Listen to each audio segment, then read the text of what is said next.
Good evening all student and all hearing my channel to person. तो आज सर्वप्रथम हमारा आप लोगों से निवेदन यही है कि वीडियो को ज़्यादा से ज़्यादा अंत समय तक देखिए, चैनल को सब्सक्राइब करिए और वीडियो को लाइक करिए। इस तरह हमने आज कोटेशन लिखा है, things money can not by, वस्तुएं जो रुपये से खरीदी नहीं जा सकती है। तो कहा manners, moral, third respect, character, common sense, trust, patency, class, integrity, love. ये सब 10 वस्तु ऐसी हैं जो रुपया देकर नहीं खरीदे जा सकते और स्वयं से आदमी अपने अंदर वह ऑब्जर्व कर सकता है। फिर यहाँ का खामोशी से सुनता हूं, खामोशी से सुनता हूं अपने खिलाफ बातें, खामोशी से सुनता हूं अपने खिलाफ बातें, जवाब देने का हक मैंने वक्त को दिया है, मैंने वक्त को दिया है।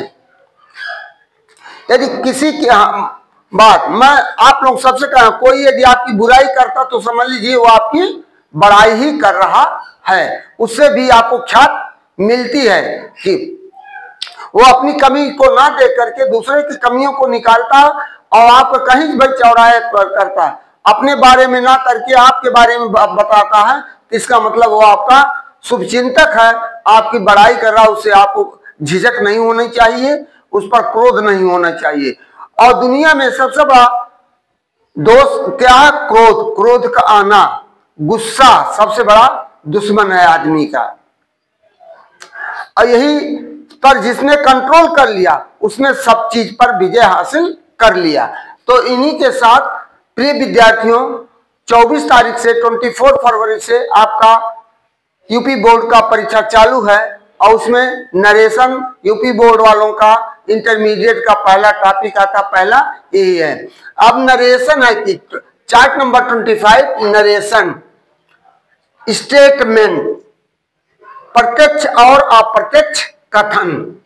तो इसका डिफिनेशन है, definition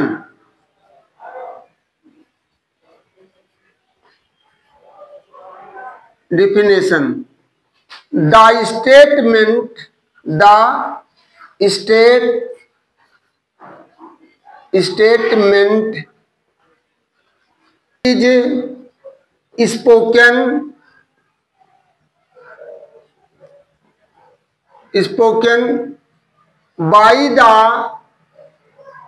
by the speaker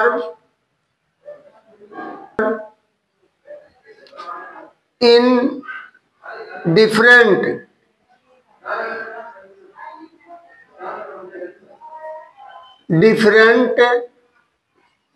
two ways, in different two ways is called narration.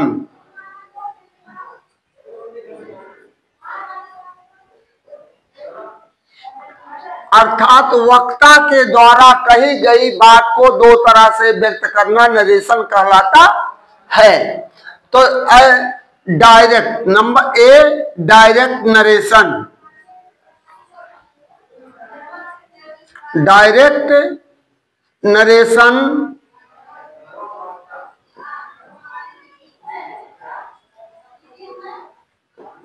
और speech,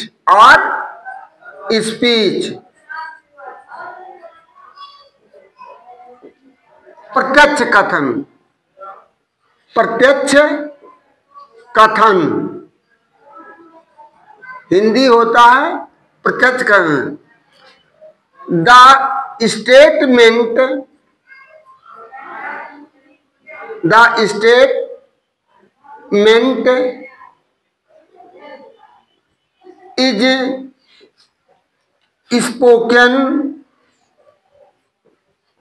is spoken by the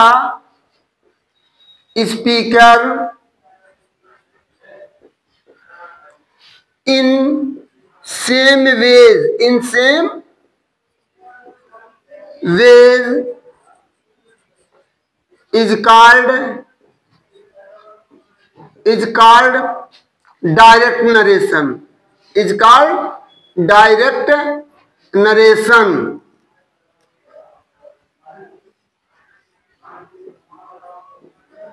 अर्थात वक्ता के द्वारा कही गई बात को ज्यों का त्यों कहना डायरेक्ट नरेशन कहता है। जैसे as he says to me, comma inverted comma, I am your best friend, best friend inverted comma बंद फुल स्टॉप के साथ। और दूसरा देखें, they said to him, comma inverted comma में, यू आर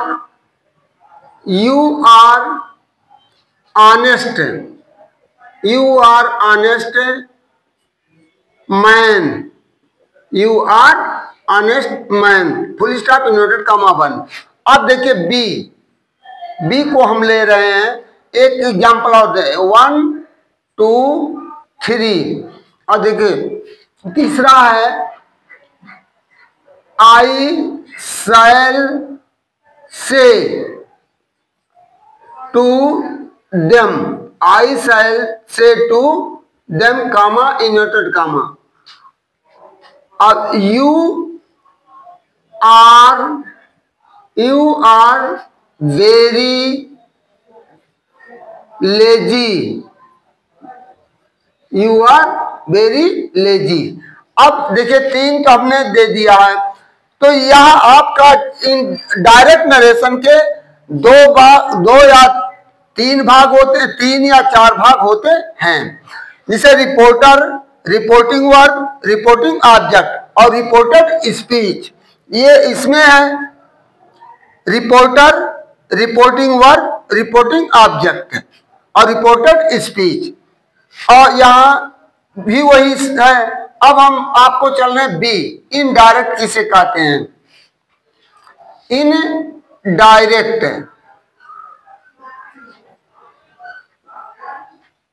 नरेशन और स्पीच,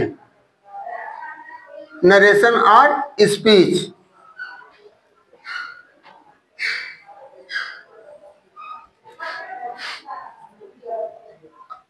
स्पीच आ प्रत्यक्ष कथन। तो the statement is spoken by the speaker,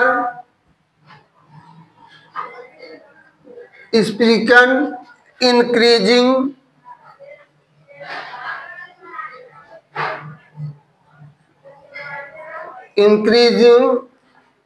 or decreasing।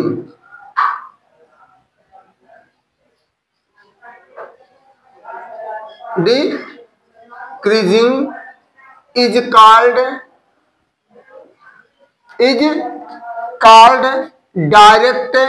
indirect narration।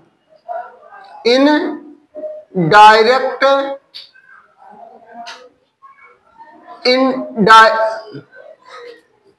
narration or speech।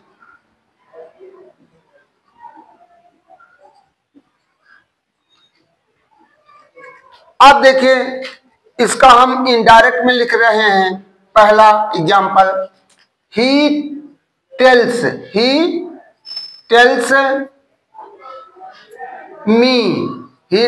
Me that और 123/सन का इसमें हम प्रयोग करते हैं। सन, इसका हम डिटेल बाद में आपको बताएंगे। ये फार्मूला आपको निश्चित याद होना चाहिए। 123/सन। यदि रिपोर्टेड स्पीच में फर्स्ट पर्सन का प्रोनाउन आता तो सब्जेक्ट के अनुसार परिवर्तित होगा। सेकंड पर्सन का प्रोनाउन आता है तो ऑब्जेक्ट के अनुसार परिवर्तित होगा, और थर्ड पर्सन का प्रोनाउन आता है तो नो चेंज। क्योंकि देखिए यहाँ फर्स्ट पर्सन का प्रोनाउन है तो उसके अनुसार यह हो जाएगा ही। That he is my best friend, my best friend, that is sharp. Comma हट गया, इन्वर्टेड कामा हट गया और दैट कंजक्शन से जोड़ दिया गया। और दूसरा वाक्य है they said, they told him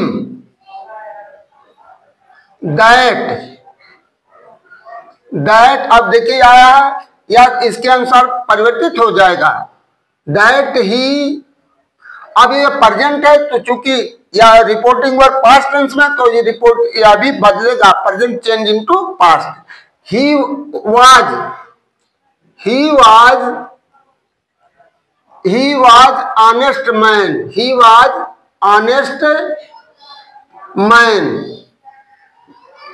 was honest man. अब तीसरा एग्जांपल हम दे रहे हैं,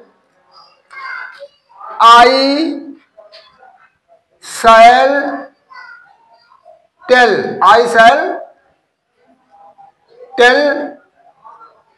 them that you है, इसके अनुसार ए भी हो जाएगा।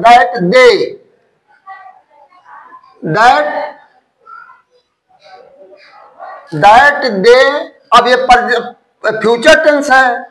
that they are very lazy, that is sharp. अब आप कह रहे हैं एक में बदला गया काल, एक में नहीं बदला गया है, तो यहां यह नियम होता है यदि रिपोर्टिंग वर्ब प्रेजेंट टेंस या फ्यूचर टेंस के किसी भी काल में होगा तो डायरेक्ट से इनडायरेक्ट बनाते समय रिपोर्टेड स्पीच के कालों में कोई परिवर्तन नहीं होगा, अन्य चीजें परिवर्तित होते रहेंगे। तो देखिए इसमें पहला और तीसरा रिपोर्टिंग वर्ब प्रेजेंट और फ्यूचर टेंस में है। पहला प्रेजेंट में, तीसरा फ्यूचर में, इसलिए इसके कालों में कोई परिवर्तन नहीं हुआ, केवल प्रोनाउन बदले हैं। और इस तरह से ये है तो कामा हटेगा, तो इसके रूल्स डिटेल हम आपको कल वीडियो में दर्शाएंगे। क्योंकि समय भी बहुत कम है आप लोगों के पास, इसलिए तेजी के साथ खींचना चाहेंगे। कल हम और पूरा रूल्स इसका लिखा देंगे। पहला जनरल रूल्स क्या होता है उसको लिखा देंगे कि पहले तो रिपोर्टिंग वर्ब और रिपोर्टिंग वाले ऑब्जेक्ट के कामा को हटा देते हैं, और दूसरा है रिपोर्टेड स्पीच के इन्वर्टेड कामा को भी हटा देते हैं। दो नियम हो गया, ये आपका सामान्य नियम है। और तीसरा है किसी उपयुक्त कंजक्शन दैट या इफ या वेदर या क्वेश्चन वर्ड से जोड़ देते हैं अकॉर्डिंग, या क्रिया को इन्फिनिटिव बना देते हैं according to reported speech sentence के अनुसार। जैसा होता उसी अनुसार हम नियमों को फॉलो करते हैं। इन्हीं शब्दों के साथ हम आज का अपना यहीं पर कथन को समाप्त करते हैं। फिर पुनः आप लोगों से अनुरोध करते हैं यदि आप इस तरह हमको प्रोत्साहित करते रहेंगे, वीडियो को लाइक करते रहेंगे, चैनल को सब्सक्राइब करते रहेंगे तो हमारा मनोबल बढ़ता जाएगा। हम आपको नई नई तमाम प्रकार की जानकारियां देते रहेंगे। इन्हीं शब्दों के साथ गुड इवनिंग, थैंक यू, धन्यवाद।